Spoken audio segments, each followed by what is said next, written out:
Hello, my name is Alexis Durham. This is my infant assessment video. So first I'm going to gather all my equipment. I have my makeshift tape measure.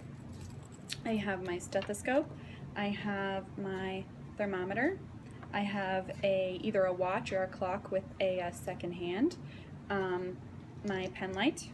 And then you would also have an otoscope and an ophthalmoscope. So before we begin, of course, you're going to want to wash your hands, and then throughout the exam, remember to keep the parent engaged if possible. Their help can be very useful as far as holding the infant or calming them.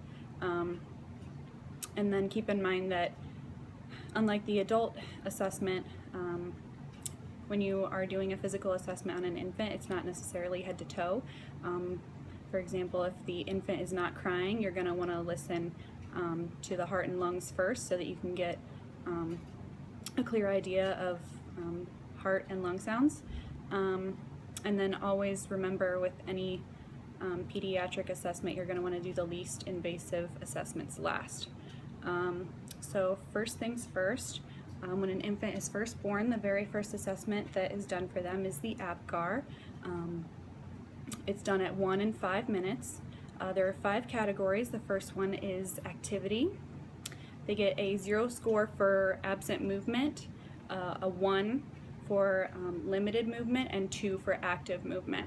The next one is pulse. They get a 0 for absent pulse. They get a 1 for heart rate less than 100 and a 2 for a heart rate over 100.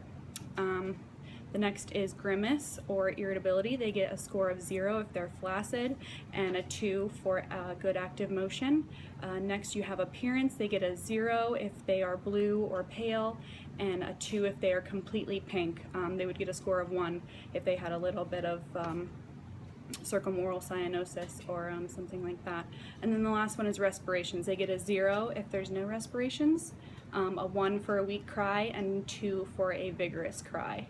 A score of 7 to 10 at the 1 or 5 minute mark indicates a well-adapted infant. And then if you have a score of less than 7 at the 5 minute mark, you're going to continue to assess every 5 minutes until either the score goes up, the infant is intubated, or until they are transferred to the NICU.